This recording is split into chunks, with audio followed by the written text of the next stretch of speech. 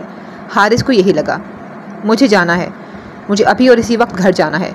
وہ کھوئی کھوئی سی کیفیت لیے خود سے ہی ہم کلام ہوتے جلدی سے اٹھے۔ کیا مطلب ہے کہ ابھی اور اسی وقت گھر جانا ہے؟ حالت دیکھو اپنی۔ حارث ان کی بڑبڑاہٹ سن کر بولا، میری کیا حالت ہے؟ مجھے اسے غرض نہیں، مجھے ابھی کے ابھی گھر جانا ہے بس۔ وہ بنا کسی بھی چیز کی پرواہ کیے بولے اور ہاتھ سے کینولا اکھاڑنے لگے۔ پاگل ہو گئے ہو؟ کیا کر رہے ہو یہ؟ حارث نے جلدی سے ان کا ہاتھ پکڑ کے روکا۔ چھوڑو مجھے، میرا جانا بہت ضروری ہے۔ وہ غصے سے بولتے اس کا ہاتھ ہٹانے لگے۔ آخر ہوا کیا ہے ایسا جو تم گھر جانے کو اتنے بے چین ہو رہے ہو؟ دیکھو، بھلے تمہاری چوٹ اتنی گہری نہیں، مگر دماغ پہ پریشانی اور سوچوں کا بوجھ ڈالو گے تو یہ بری طرح افیکٹ کر سکتی ہے۔ اس لیے کم از کم آج کے لیے تمہیں خود کو اس بستر کے سپرد کرنا ہوگا۔ تمہارا جو بھی ضروری کام ہے وہ میں دیکھ لوں گا یار، اب پلیز بیٹھو یہاں۔ جب انہیں گولی لگی تب بھی حارث انہیں روکتا رہا مگر انہوں نے گھر جانے کی ضد کی، جس کے آگے اسے ہار ماننی پڑی، اور آج بھی وہ ایسا ہی کر رہے تھے، مگر حارث انہیں بھیجنے کو رضامند نہ تھا۔ وہ اسے واپس بٹھانے کی صحیح کرتا بولا، مگر وہ ٹس سے مس نہ ہوئے۔ وہ کام اب میری زندگی سے بھی بڑھ کر ضروری ہے حارث، وہ کام تم نہیں کر سکتے، وہ مجھے ہی کرنا ہوگا اور آج ہی کرنا ہوگا۔ وہ پختہ لہجے میں بولے، ایسا کیا کام ہے جو تمہاری زندگی سے بڑھ کر ہو گیا؟ دیکھو، سمجھنے کی کوشش تم کرو حارث۔ اب کہ وہ اسے ٹوکتے زچ ہوتے چلا اٹھے تو وہ چند ثانیے کو اس غصے پہ لب بستہ ہی رہ گیا۔ سمجھنے کی کوشش تم کرو، تم حارث، میرا جانا بہت ضروری ہے، کیونکہ اگر واپس نہ گیا تو چپ کھڑے حارث نے پوچھا، تو میں اسے کھو دوں گا یار، کھو دوں گا۔ بکھرے پن سے کہتے ہوئے وہ تھکے اور آزردہ سے واپس بیٹھتے چلے گئے تو حارث نے جواب پہلے ایک سرد آہ بھری اور بولا، کھو تو تم اسے تب ہی چکے تھے جب تمہاری دہلیز پہ کھڑے اس نے اپنے لیے تمہارے منہ سے نکلے تلخ الفاظ سنے تھے۔ انہوں نے نام نہیں لیا تھا، مگر وہ جان گیا کہ وہ جس کو کھونے کا ڈر لیے بیٹھے ہیں وہ ایزل ہی ہے، اور پھر ہوش میں آتے ہی انہوں نے نام بھی تو اسی کا لیا تھا۔ کھو تو تم اسے تب ہی چکے تھے جب تم نے کہا کہ تمہیں انم سے محبت ہے۔ وہ انہیں سب یاد کروا رہا تھا۔ میں اسے یہی تو بتانا چاہتا ہوں حارث کہ مجھے انم سے محبت نہیں ہے، وہ بھینچے لہجے میں بولے۔ وہ یہ کبھی نہیں مانے گی کہ تمہیں انم سے محبت ہے۔ ہاں، وہ تب ضرور مانے گی جب تمہاری زبان پہ یہ الفاظ ادا کرے گی کہ وہ رکا اور ان کے روبرو کھڑا ہوا کہ تمہیں اس سے محبت ہے۔ اس بات پہ وہ سر جھکائے بیٹھے تھے، سر اٹھا کر اسے شکوہ کناں نگاہوں سے تکنے لگے، مگر ان شکوے بھری نظروں کا سبب حارث کو سمجھ نہ آیا۔ مجھے اس سے محبت ہے حارث، وہ ایک ایک لفظ پر زور دیتے بولے تو جواباً وہ طنزیہ ہنسی ہنسا۔ میں اس محبت کی بات نہیں کر رہا جو آغا کو شروع سے ایزل سے ہے، میں بھی اس محبت کی بات نہیں کر رہا۔ انہوں نے بھی پرزور تردید کی۔ تو پھر کس محبت کی بات کر رہے ہو؟ ویسی ہی جو تمہیں انم سے ہوئی، جھوٹی محبت۔ ایک بار پھر وہ ان کا مذاق اڑاتا بولا، مجھے ایزل سے جھوٹی محبت نہیں ہے۔ وہ تڑک کر اٹھے اور غصے سے بولتے اس کا گریبان پکڑ گئے۔ مجھے واقعی اس سے محبت ہے اور سچی محبت ہے۔ اس کے مذاق اڑاتے انداز سے طیش میں آتے اس کا گریبان جھنجھوڑتے وہ ایک بار پھر پرزور طریقے سے اس محبت کا اعتراف کرتے بولے، نہیں رہنا چاہتا اب اس کے بغیر، پانا چاہتا ہوں اسے، نہیں کھونا چاہتا اپنی ایزل کو۔ سنا تم نے؟ مجھے بھی ہو گئی ہے ایزل سے محبت۔ مسلسل اسے جھنجھوڑتے وہ چلا کر اپنا ایک ایک لفظ اس کی سماعتوں میں انڈیلتے گئے تو حارث نے بہت نرمی سے اپنا گریبان ان کی قید سے آزاد کروایا اور ایک ٹھنڈی آہ بھرتا بولا، تو آخر تم نے اعتراف کر ہی لیا کہ تمہیں بھی اس سے محبت ہے، آخر مان ہی لیا کہ تم نہیں رہ سکتے اس کے بغیر۔ اس کے لبوں پہ مدھم سی مسکراہٹ بکھری تھی، جبکہ آغا فارس اس کے چہرے کو ہر قسم کی حیرت سے آری مسکراہٹ میں لپٹا دیکھ کر خود حیران رہ گئے۔ ایسے حیران مت ہو، شاید تم بھول رہے ہو کہ میں نے تو یہ محبت تمہاری آنکھوں میں تب ہی دیکھ لی تھی جب تم گولی کھا کر آئے، اور دیکھو اعتراف تب کیا جب چوٹ کھا کر آئے۔ لگتا ہے سر پہ چوٹ کھا کر عقل آ ہی گئی تمہیں، بہتر تھا کہ یہ چوٹ پہلے ہی کھا لیتے، کم از کم اعتراف کر کے خود کو اور اسے اذیت کی سولی پر تو نہ لٹکاتے۔ تو یعنی وہ سب مذاق اڑاتا انداز اسی سبب تھا کہ وہ غصے میں آ کر اس کے سامنے اعتراف تو کریں۔ چوٹ سر پہ نہیں حارث، چوٹ اس دل پر لگی ہے۔ وہ شخص مجھ سے میری وہ گڑیا چھیننا چاہتا ہے جو صرف میری ملکیت ہے۔ اس کے دور جانے، کسی اور کا نام خود سے جوڑ لینے کی سوچ نے ہی میرے دل و دماغ کو ایسا جھنجھوڑا ہے کہ اب بھی اعتراف نہ کرتا تو تا عمر کا گھاٹا اپنے نام لگا لیتا، اور میں گھاٹے میں نہیں رہنا چاہتا۔ مجھے ہر نقصان منظور ہے، مگر ایزل کو کھو کر جو نقصان میں کماتا وہ قطعی منظور نہ تھا۔ وہ آخر میں قطعی لہجے میں بولے، تو پھر اس التمش کا بھی شکریہ ادا کرنا جو وجہ بنا تمہارے دل و دماغ کو جھنجھوڑ کر اس کے اندر سے اعتراف جیسے بول نکالنے کا۔ نامعلوم وہ سنجیدہ تھا یا مذاق کر رہا تھا، مگر آغا فارغ ضرور بھڑک اٹھے۔ شکریہ مائی فٹ، وہ میرے سامنے آیا تو منہ توڑ دوں گا۔ وہ تو سٹاف نے مداخلت کر لی، ورنہ یہ کام آج ہی کر چکا ہوتا۔ التمش کو سوچ کر ہی ان کی رگیں پھڑکنے لگتی تھیں۔ سمجھتا کیا ہے وہ خود کو؟ میری نظروں کے سامنے میری ایزل کو لے جائے گا اور میں دیکھتا رہ جاؤں گا؟ ایسا ممکن ہی نہیں۔ تمہیں یاد ہوگا حارث، میں نے کہا تھا کہ جس دن اس محبت کا اقرار بنا کسی کے کہے میرے لبوں سے ادا ہو گیا نا، اس روز نہ صرف چلا کر اظہار کروں گا، بلکہ ایزل کو اپنانے میں ایک لمحہ نہیں لگاؤں گا۔ اور اب یہ کرنے کا وقت آ گیا ہے۔ اقرار تو ان لبوں سے ادا ہو گیا، اب مجھے بس اسے اپنے نام کرنا ہے، اس کا ہاتھ اپنے ہاتھوں میں لینا ہے، اور ایک بار میں نے اس کا ہاتھ تھام لیا نا تو ساری عمر نہیں چھوڑنے والا۔ ان کا لہجہ بہت مضبوط اور عزم لیے تھا، یعنی اب وہ چین سے نہیں بیٹھنے والے تھے۔ میرے دل نے آج جو اعتراف کیا ہے وہ اب کبھی بھی انکار میں نہیں بدلے گا، چاہے کچھ بھی ہو جائے۔ وہ اٹل پن سے بولے، میں تو جانتا ہی تھا کہ تم اندر ہی اندر اسے محبت کرتے ہو، مگر اعتراف نہیں کر پاتے۔ مگر میں چاہتا ہوں کہ تم یاد کرو کہ تم نے کب کب اس محبت سے انکار کیا، کب کب محبت نے تمہارے دل پر دستک دی، مگر تم نے اس دستک پہ کان بند کر لیے اور نظر انداز کر ڈالا۔ یاد کرو کب کب اعتراف کے موقع آئے، مگر تم انکاری کے انکاری رہے۔ وہ شاید چاہتا تھا کہ وہ یاد کر کے تھوڑا پچھتا لیں۔ اس نے یاد کرنے کا کہا اور وہ خاموش کھڑے اسے تکتے واقعی ایک کے بعد ایک گزرے اعتراف کے ضائع کردہ لمحات یاد کرنے لگے۔ یہ تو ایک دن چلی جائے گی اس گھر کو چھوڑ کر دوسرے گھر، اور وہاں اپنی ایک نئی دنیا بسا لے گی اپنے شوہر کے سنگ۔ تم سے سیکھا، تم سے سمیٹا سارا پیار اسے دے دے گی، اسے ہی اپنا گھر مان کر اس گھر اور وہاں کے افراد کی ذمہ داریوں میں مصروف ہو جائے گی۔ سب سے پہلے ان کی سماعتوں سے شائستہ کے الفاظ ٹکرائے۔ انہیں یاد تھا، اچھی طرح سے یاد تھا کہ جب انہوں نے ایزل کے کسی اور کے سنگ جڑنے کی بات کی تو وہ کس طرح تڑپے تھے۔ بھلا کیسے جا سکتی ہو تم مجھے چھوڑ کر؟ تم تو مجھ سے اتنا پیار کرتی ہو، میرے ساتھ ساری زندگی گزارنا چاہتی ہو میری بیوی بن کر، پھر کیوں کسی اور شخص کو اپنا شوہر بنانے کا سوچو گی؟ نہیں، تم نہیں سوچو گی، کیونکہ میں جانتا ہوں کہ تم دن رات بس میرے ساتھ کے لیے تڑپتی ہو، صرف مجھ سے محبت کرتی ہو۔ تم مجھ سے سیکھا پیار سوائے میرے کسی اور مرد پہ کیوں کر لٹاؤ گی؟ تمہاری دنیا تو میں ہوں، بس میں، ہے نا میری جان؟ انہیں اپنی تڑپ اور اپنا کہا ایک ایک لفظ یاد تھا۔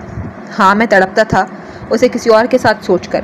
ہاں بے حد تکلیف سے گزرا تھا میرا دل جب ماما نے یہ باتیں کہیں۔ ہاں شاید جنونیت بھرے انداز میں نے تردید کی کہ وہ مجھے چھوڑ کر نہیں جا سکتی، وہ بس مجھ سے محبت کرتی ہے، میرے ساتھ رہنا چاہتی ہے، نہیں برداشت مجھ سے کہ وہ مجھ سے سیکھا پیار کسی اور پہ لٹائے۔ مگر یہ سب کیوں برداشت نہیں، یہ اس وقت میں نے نہ سوچا، مگر کاش سوچ لیا ہوتا تو جلد جواب مل جاتا، مجھ سے یوں دیر نہ ہوتی۔ وہ خود پہ تعصب کرتے پچھتاوے میں گھرے بولے، ماں ہوں میں تمہاری، میں جو بھی سمجھ رہی ہوں بالکل صحیح سمجھ رہی ہوں۔ اس دنیا میں اگر کسی شخص کو سمجھنے کا میں دعویٰ کر سکتی ہوں تو وہ تم ہو۔ ایزل کو تم سے محبت ہے، اس بات سے تمہیں صرف اوپر سے ہی اختلاف ہے۔ ایک عورت سے تمہیں صرف چند ایک سال ہی محبت مل سکی، دوسری نے تمہیں ہمیشہ تہی داماں رکھا۔ اس کے بعد سے میں جانتی ہوں تم اندر ہی اندر ایک عورت کی محبت کو ترستے رہے ہو۔ میں تو چلو ماں ہوں، مگر میرے بعد اب جس نے تمہیں خود سے بھی زیادہ چاہا ہے وہ صرف ایزل ہے، اور مرد کو تو ہمیشہ سے اپنی سے آدھی عمر کی لڑکیاں بھائی ہیں، اور اوپر سے اگر وہ حسن کا پیکر ہوں اور ٹوٹ کر محبت کرنے والی ہوں تو کوئی مرد کیسے خود کو روک پائے گا؟ اور بھولو مت کہ تم بھی ایک مرد ہو اور ایزل ایک خوبصورت کمسن جوان لڑکی۔ ٹھیک کہا تھا ماما نے، کیونکہ اگر میرا اختلاف دلی ہوتا تو آج مجھے اسے کسی اور کے ساتھ سوچ کر فرق نہ پڑتا، مگر اب پڑتا ہے، کیونکہ حقیقت یہی ہے کہ میں تو اسے فقط اپنے ساتھ ہی دیکھنا چاہتا ہوں۔ میں نہیں جانتا کہ وہ مجھ سے آدھی عمر کی حسین اور مجھے ٹوٹ کر چاہنے والی لڑکی ہے، تبھی مجھے اس سے محبت ہے۔ میں نہیں جانتا کہ ماما کی یہ سوچ سچی ہے یا نہیں، مگر میں اتنا ضرور جانتا ہوں کہ مجھے اس سے حسین نہ پہلے کوئی لگتا تھا نہ اب لگتا ہے۔ اتنا جانتا ہوں کہ اب میں بھی اسے ٹوٹ کر چاہنے کی چاہ رکھتا ہوں۔ وہ اپنے ہر انکار کو آج اعتراف میں بدل رہے تھے، جبکہ چپ بیٹھا حارث بس انہیں سن رہا تھا۔ میری باتیں تمہیں اتنی اس لیے چبھ رہی ہیں کیونکہ میں وہ بات پکڑ گیا جو تم شاید خود سے بھی چھپا رہے ہو۔ تم اقرار اس لیے نہیں کر پا رہے، اس محبت سے نظریں اس لیے چرا رہے ہو کیونکہ تم محبت کرنے کے باوجود بھی انکاری رہنا چاہتے ہو۔ سبب میں نہیں جانتا کیوں، مگر تم ایسا کر رہے ہو۔ اب کہ انہیں حارث کی باتیں یاد آئیں، میں اس محبت سے نظریں کیوں چرا رہا ہوں اس کا سبب اگر تم نہیں جانتے تھے تو میں بھی نہیں جانتا تھا، مگر اب تو سمجھ کے جیسے سبھی بند دروازے کھلتے جا رہے ہیں۔ ہاں محبوبہ ہے میری، جان ہے میری زندگی، میرا سکون، میری محبت، میرا سب کچھ ہے وہ۔ سنا تم نے؟ میرا سب کچھ ہے وہ میری محبوبہ ہے، میری جان ہے، میری زندگی، میرا سکون، میری محبت، سب کچھ ہے۔ یہ وہ پہلا اعتراف تھا حارث جو میرے دل نے کیا، مگر میرا دماغ اس اعتراف کے آڑے بھی آتا رہا۔ میرے لفظوں سے تم میری محبت بھانپ گئے، مگر جس نے اپنے منہ سے یہ الفاظ ادا کیے وہی نہ جان پایا کہ اس نے ایسا کیوں کہا۔ تم نے کہا وہ تمہاری بہن نہیں، بیٹی نہیں، تو پھر آخر کون ہے تمہاری؟ تم نے کہا وہ تمہاری زندگی ہے، اور زندگی سے تو پھر سبھی کو محبت ہوتی ہے، تو کیا وہ تمہاری محبت؟ ہاں، وہ میری محبت ہے، مگر یہ جاننے میں مجھے بہت وقت لگ گیا یار۔ دیری کا درد آنکھوں میں تیرتا نظر آیا۔ تمہیں ایزل سے شروع سے محبت ہے، یہ بات میں جانتا ہوں، مگر یہاں بات اس محبت کی ہو رہی ہے جو معجزہ بن کر دل کے دروازے پہ دستک دیے بنا چپکے سے اس کے اندر ڈیرا جما لیتی ہے، اور اس محبت کا اظہار کرنا کبھی کبھی تو بہت آسان رہتا ہے اور کبھی کبھی بے حد مشکل۔ یہ اعتراف اور اظہار شاید ہی کسی کے لیے اتنا مشکل رہا ہوگا جتنا میرے لیے رہا۔ اس لڑکی کا کیا جس نے عمر کے اس حصے میں قدم رکھے ہیں جہاں جذباتیت میں انسان کوئی بھی غلط قدم اٹھا سکتا ہے؟ اس کی جنونی محبت نے اسے تم سے ہمیشہ کے لیے چھین لیا تو کیا کرو گے فارس؟ رہ لو گے اس کے بنا؟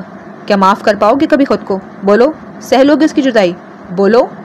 ہاں، میں نہیں رہ سکتا اس کے بغیر، میں نہیں سہ سکتا اس کی جدائی، میں اسے کبھی کچھ نہیں ہونے دوں گا، یہ میرا خود سے اور ایزل سے وعدہ ہے۔ وہ خود سے عزم کرتے بولے، جبکہ حارث ان کے چپ ہونے کا منتظر تھا۔ پیار کیسا ہوتا ہے؟ میں جاننا چاہتا ہوں، پہچاننا چاہتا ہوں، کیونکہ اس لڑکی کا اپنے قریب وجود اب میرے لیے آزمائش بنتا جا رہا ہے۔ میں وہ سب کرنے لگا ہوں جس کا گمان بھی نہ تھا۔ کیا یہ سب پیار میں ہوتا ہے، یا میرے دل و دماغ میں فقط خرابی پیدا ہو رہی ہے؟ کیا یہ پیار کا پاگل پن ہے، یا اس پاگل پن کو میں پیار سمجھ رہا ہوں؟ اف، کیا ہو رہا ہے میرے ساتھ؟ مگر جو بھی ہو رہا ہے نہ جانے کیوں اچھا لگ رہا ہے۔ اس کا مان جانا، مجھ سے پہلے سی چاہت کرنا، میرا اسے بلا جھجک چھونا، یہ سب پہلے بھی تو ہوتا تھا، مگر اب یہ سب نیا نیا سا کیوں لگ رہا ہے؟ پہلا سا احساس کیوں نہیں جاگتا؟ اب جو جاگتا ہے وہ اس سے یکسر مختلف کیوں ہے؟ کیوں میری نظریں ایزل کے لیے بدلنے لگی ہیں؟ اس کے بارے میں وہ سوچنے لگا ہوں جو بچی سمجھ کر کبھی سوچ ہی نہیں سکتا تھا۔ کیوں اس کے ساتھ اتنی غیر معیوب حرکت کرنے کے بعد بھی ذرا بھر شرمسازی نہیں مجھے؟ اتنا کیوں بدل رہا ہوں اس کے لیے؟ یہ بدلاؤ مجھے کچھ اور ہی سگنلز دے رہا ہے۔ یہ سارے سوال خود پہ کھولنا چاہتا ہوں، اور سب سے اہم سوال یہ کہ آیا یہ صرف اس کی قربت کا نشہ ہے جو سر چڑھ کر بول رہا ہے، یا واقعی میری چاہت میں تبدیلی پیدا ہو رہی ہے؟ شائستہ اور حارث کی باتوں کے بعد اب انہیں اپنے دل پہ گزرے جذبات و احساسات یاد آئے۔ میں بدلنے لگا تھا حارث۔ وہ جب سے مجھے واپس ملی میرا دل پہلے سا نہ رہا۔ میں چاہنے لگا کہ وہ ہر وقت بس میرے پاس ہی رہے۔ اس کی قربت مجھے سکون دیتی تھی۔ وہ سب جو مجھے پہلے ناگوار لگتا تھا اب اچھا لگنے لگا تھا۔ جب اس نے سمجھوتا کر لیا تو تب میرا دل اس کی طرف ہمکنے لگا۔ بس ہر وقت خود سے یہی سوال کرنے لگا کہ کیا یہ اس کی قربت کا اثر ہے یا پھر واقعی محبت ہے؟ مگر ہر سوال کی طرح مجھے اس سوال کا بھی جواب نہ ملا، پر اب مل گیا ہے۔ میں جان گیا ہوں کہ مجھے اگر اس کا قریب ہونا خوشی دیتا تھا تو وہ اسی لیے کیونکہ میرے دل میں اس کی محبت کے جذبے زور و شور سے پروان چڑھنے لگے تھے۔ یہ کیا ہو رہا ہے میرے ساتھ؟ اس قدر پاگل کیوں ہو رہا ہوں اس لڑکی کی قربت پہ؟ کیوں یہ میرے لیے ایک آزمائش بنتی جا رہی ہے؟ یہ کیا کر رہا ہوں میں، اور کیوں کر رہا ہوں؟ میرا دل کیوں اس لڑکی کے آگے ہار ماننے لگا ہے؟ کیا میں سچ میں محبت کرنے لگا ہوں؟ اور اگر کرنے لگا ہوں تو کس قدر خوبصورت ہے یہ محبت؟ کس قدر بدمست کر دینے والی! کیا اتنی ہی نشیلی ہوتی ہے کہ انسان کو دھیرے دھیرے اپنا آپ نشے سے سرشار ہوتا محسوس ہو؟ اگر ایسا ہے تو تمہاری قربت کا نشہ کس قدر لذت بخش ایزل، کس قدر میٹھا اور مدہوش کر دینے والا! تمہارا وجود کتنا گداز، کتنا قاتلانہ ہے کہ مجھے اپنا آپ میسمرائز اور گھائل ہوتا محسوس ہو رہا ہے۔ تم تو اس وقت قیامت بن کر لپٹ چکی ہو، بجلی بن کر میرے انگ انگ کو جھنجھوڑ رہی ہو۔ میں ہر بار چلا کر جس محبت کا انکار کرتا آیا اب وہ واقعی مجھے اپنے اندر محسوس ہونے لگی ہے۔ اسی لمحے، ہاں بالکل اسی لمحے، مجھے بھی لگنے لگا ہے ایزل کہ یہ فارس بھی تمہیں چاہنے لگا ہے، اور اگر یہ سچ ہے تو یہ چاہت کتنی حسین ہے۔ میں خوش رہنے لگا تھا۔ دل بار بار کہتا کہ تم بھی اسے چاہنے لگے ہو، اور میں نے انکار کرنا بند کر دیا، بلکہ اس چاہت پہ مسکرا اٹھتا کہ اگر یہ سچ ہے تو کتنا خوبصورت سچ ہے۔ جو اعتراضات اٹھا کر ایزل کو انکار کرتا آیا وہ بے معنی لگنے لگے تھے۔ یہ عمروں کا فرق بے معنی ہو گیا جب مجھے بھی اس کا پاس ہونا اچھا لگنے لگا۔ ہاں، میں خوش رہنے لگا تھا حارث، مگر اس خوشی کا سب سے بڑا دشمن بنا وہ التمش جو اسے مجھ سے چھیننے چلا آیا، مگر میں اسے ایسا ہرگز نہیں کرنے دوں گا۔ وہ صرف میری ہے حارث، میں اسے کسی اور کا کبھی نہیں ہونے دوں گا۔ اور اسی عزم کے ساتھ ان کی بات ختم ہوئی اور حارث بھی سر جھٹکتا ہوا صوفے سے اٹھا اور کھڑکی کے سامنے جا کھڑا ہوا۔ میں نے تمہاری سب باتیں سنی، مگر ان میں سب سے زیادہ قابل غور بات یہ ہے فارس کہ جب ایزل صرف تمہاری ہے تو اس لڑکی کا کیا فارس جو تمہیں بس اپنا مانتی ہے؟ بولو، اس کا کیا، جو تمہارے نام کی انگوٹھی پہنے بیٹھی ہے۔ وہ پلٹا اور ان کی طرف سوالیہ نگاہیں مرکوز کرتا بولا۔ اس کے نزدیک یہ ایک اہم سوال تھا جس کا جواب اسے چاہیے تھا۔ کیا تمہیں یاد ہے کہ تم نے ہی کہا تھا کہ سارا قصور میرا ہے؟ میں ایک نہیں بلکہ 4 زندگیاں برباد کروں گا، ایک تمہاری، ایک انم کی، اور سب سے بڑھ کر اپنی اور ایزل کی۔ تو بس اب میں نے ایک فیصلہ کر لیا ہے اور میرے اس فیصلے سے سب کی زندگی برباد ہونے سے بچ جائے گی۔ ان کے پاس بھی جواب تھا۔ تم خوش اور ایزل بھی خوش۔ میری تو چھوڑو، مجھے اپنی کہاں پرواہ۔ مسلسل جو سوچ آ رہی ہے وہ بس یہی کہ انم کیسے سہ پائے گی یہ، کیونکہ وہ تو تمہارا ساتھ چاہتی ہے فارس۔ پہلے ہی اتنی بار دل ٹوٹا ہے اس کا، مگر اب شاید وہ نہ سہ پائے، کیونکہ اب جو دل توڑے گا وہ کوئی اور نہیں بلکہ اس کا من پسند شخص ہوگا۔ میں تمہارے فیصلے پہ جہاں خوش ہوں وہاں دکھی بھی ہوں۔ خوش اس لیے کہ تم نے یہ فیصلہ کر کے ساری زندگی کے لیے خود کو ایک انچاہے رشتے کی اذیت کے سپرد کرنے سے بچا لیا، اور دکھی اس لیے کہ تمہارے اس فیصلے سے وہ ٹوٹ جائے گی، بکھر جائے گی یار۔ تم لوگوں کی خوشیوں پہ مسکرا دے گی مگر اپنا اندر مسمار کر لے گی۔ اس کے لہجے سے انم کے لیے درد ہی درد رواں تھا۔ وہ خوشی اور غمی کے بیچ الجھا ہوا تھا۔ محبت کتنی خودغرض ہوتی ہے نا حارث۔ اس وقت مجھے صرف اپنا اور ایزل کا خیال ہے، بس یہی سوچ کے کہیں وہ مجھ سے دور نہ ہو، بس ہم ایک ہو جائیں۔ مگر تمہارے چہرے پہ ایک بار بھی یہ خوشی نہیں چھلکی کہ اب تمہارا راستہ صاف ہو جائے گا، اب تم اسے اپنا سکتے ہو۔ تمہیں صرف یہی سوچ کھائی جا رہی ہے کہ اس پہ کیا گزرے گی۔ اس کے دکھ کے آگے تم وہ خوشی دیکھ ہی نہیں پا رہے جو تمہاری منتظر ہے۔ وہ جو خوشی اس کے چہرے پہ کھوجنا چاہتے تھے، کھوج نہ پائے۔ وہ خوشی تمہیں نظر آئے گی بھی نہیں فارس، کیونکہ اس خوشی پہ دکھ کنڈلی مارے بیٹھا ہے۔ تمہیں لگا تھا کہ تم انم کو اس رشتے سے آزاد کرنے کا فیصلہ کرو گے تو میری خوشی کی انتہا نہیں رہے گی، مگر دیکھ لو ایسا کچھ نہیں ہوا، کیونکہ میں جانتا ہوں کہ اس کی خوشی تم میں ہے فارس، مجھ میں نہیں۔ تم ایزل کو پا کر خوش ہو جاؤ گے اور وہ تمہیں پا کر، مگر میں نہیں جانتا کہ وہ تمہارے بعد میرے بڑھے ہاتھ کو تھام بھی پائے گی یا نہیں، اور اگر تھام بھی لیا تو میرا ساتھ اسے وہ خوشی دے بھی پائے گا کہ نہیں جو وہ تم سے چاہتی ہے۔ میں نہیں جانتا فارس کہ خوشی مناؤں یا غم۔ میں بہت الجھا ہوا ہوں۔ میری خوشی اس کے غم کا سوچ کر کہیں دبکی مارے چھپی بیٹھی ہے۔ ظاہر کروں بھی تو کیسے کروں؟ آج اگر آغا فارس سب الجھنوں سے آزاد ہو چکے تھے تو اب حارث تھا جو الجھنوں میں گھر چکا تھا۔ اسے خوشیاں منانی چاہیے تھیں کہ وہ لڑکی جسے وہ کھو چکے تھے، قسمت اب اسے حاصل کرنے کا موقع فراہم کر رہی تھی، مگر اس کی خوشی کے بیچ اسی لڑکی کی تکلیف آڑے آ رہی تھی۔ وہ اس کی محبت تھی، اور جو محبت ہی خوش نہ ہو تو وہ کیسے خوشی منائے؟ وہ تمہارا ہاتھ ضرور تھامے گی حارث، مت غم کھاؤ اس کا، کیونکہ وہ نہ ہی ٹوٹے گی نہ ہی بکھرے گی۔ وہ انم ہے اور انم خود کو سمیٹنے رکھنا جانتی ہے۔ وہ سہ لے گی اس غم کو بھی، اور پھر تم تو ہوگے ہی اس کا غم بانٹنے کے لیے۔ اگر وہ ٹوٹ کر بکھری بھی تو تم اسے سمیٹ لینا، کیونکہ کسی ایک کو تو ٹوٹنا ہی ہے میرے فیصلے سے۔ لیکن اگر میں اپنے فیصلے سے پیچھے ہٹا تو سب ہی ٹوٹ جائیں گے، اور سب میں انم بھی شامل ہے، کیونکہ میرے ساتھ رہ کر بھی وہ خوشیوں سے محروم رہ جائے گی تو بہتر نہیں مجھ سے الگ رہ کر ہی یہ درد سہ لے۔ مجھ سے جدائی کی تکلیف سہنا میرے ساتھ محبت کی محرومی کی تکلیف سہنے سے کہیں بہتر ہے، اور وہ سہ لے گی، میں جانتا ہوں۔ وہ پر یقین لہجے میں بولے تو حارث نے ایک سرد آہ بھری اور بولا، اگر تمہیں لگتا ہے کہ وہ سہ لے گی تو تم جا سکتے ہو۔ جانے کی اجازت دی گئی، جس کی انہیں ضرورت نہ تھی، کیونکہ وہ آج کسی کے روکے نہیں رکنے والے تھے۔ وہ ان کے پاس آیا اور ان کے کینولے لگے ہاتھ کو آزاد کیا۔ جانے سے قبل کپڑے چینج کر لو۔ وہ اٹھے تو اس نے ان کی شرٹ کی جانب اشارہ کرتے ہوئے کہا، جو ہلکے سبز رنگ کی پیشنٹس کٹ میں سے تھی، میرے روم میں چلے جاؤ اور میرے وارڈروب کو استعمال کر لو۔ انہیں اس وقت واقعی ڈریس اپ ہونے کی ضرورت تھی، کیونکہ سڑک پہ گرنے کے سبب ان کی جینس بھی گندی ہو چکی تھی اور خون آلود ہوئی شرٹ پہلے ہی چینج کر دی گئی تھی، مگر ہاسپٹل کی شرٹ بھی چینج کرنا ضروری تھا۔ اس کی بات پہ سر ہلاتے وہ کمرے سے نکلنے لگے جب حارث کی اگلی بات نے انہیں روکا۔ گھر جانے سے قبل ایک نظر گھڑی پر بھی ضرور ڈال لینا۔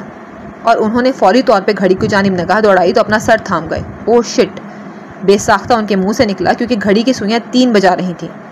میں اتنا وقت ہوش و ہوا سے بیگانہ رہا، اوف یار! گھر جاتے ہی ایزل سے بات کرنے کا ارادہ دھرے کا دھرا رہ گیا، اسی لیے ہی روک رہا تھا تمہیں، مگر اب تمہارے قدم نہیں رکیں گے یہ بھی میں جانتا ہوں، سو تم جاؤ، کیونکہ میں بھی نہیں چاہتا اب تیسری بار بھی تم اسے کھو دو۔ اب ایسا نہیں ہوگا، اب میں اسے کھونے نہیں دوں گا، اسے پا کر ہی رہوں گا۔ اٹل لہجے میں کہتے اب کی بار بنا وقت کی پرواہ کیے وہ کمرے سے نکل گئے تو پیچھے کھڑا حارث چپ سا بیڈ پر بیٹھ گیا۔ نہ جانے کیوں کبھی کبھی خوشیاں مان پڑ جاتی ہیں۔ جن خوشیوں کی انسان شدت سے چاہ رکھتا ہے، ان کے آنے کا جب راستہ کھلتا ہے تو انسان دل و جان سے انہیں ویلکم ہی نہیں کر پاتا۔ بلکہ مجھے ابھی خوشی ملی ہی کہاں ہے، یوں لگ ہی نہیں رہا جیسے کچھ انوکھا ہوا ہے، الٹا اسے عنقریب ملنے والی تکلیف میں دل اٹکا ہوا ہے۔ ان کے جانے کے بعد اب وہ خود سے محو کلام ہو چکا تھا۔ فارس کہتا ہے وہ برداشت کر لے گی، مگر نہ جانے اتنی برداشت کہاں سے لائے گی کہ تیسری بار دل ٹوٹنے کی اذیت سحال کر سکے، اور اذیت بھی وہ جو من چاہے شخص کی طرف سے ملے۔ من چاہے شخص کو کھونے کی تکلیف کیا ہوتی ہے مجھ سے زیادہ کون جانتا ہے۔ تبھی اس کی تکلیف کا سوچ کر میرا درد بڑھ رہا ہے۔ وہ درد بھرے لہجے میں گویا تھا، میرے بس میں ہو تو اسے ذرے برابر جتنی بھی تکلیف نہ سہنے دوں، اسے ہر تکلیف سے بچا کر رکھوں، اور میں رکھوں گا۔ وہ میرا ساتھ قبول کر لے تو اس کے سب غموں پہ اپنی محبت کا مرہم لگا دوں گا، اس کی ساری اذیت نچوڑ کر اس میں محبت کا جام بھر دوں گا۔ میں اسے اتنی محبت دوں گا کہ وہ پچھلے سارے درد بھول جائے گی۔ وہ ٹوٹی تو ہاں میں اسے سمیٹ لوں گا، اتنا ٹوٹ کر چاہوں گا کہ وہ بس میری چاہت میں ہی کھو کر رہ جائے گی۔ ہاں نم، میں ہوں تمہیں اپنا کندھا دینے کے لیے، میں ہوں تمہیں عمر بھر کو خوشیوں میں کھلانے کے لیے، میں ہوں تمہارے ہر درد کو بانٹنے کے لیے، میں ہمیشہ ہوں تمہارے ساتھ۔ اس پورے وقت میں اب جا کر اس کے لبوں پہ مسکان آئی تھی۔ جی فرینڈز، تو یہاں پر اختتام پذیر ہوتی ہے آج کی ایپیسوڈ۔ آپ کو کیسی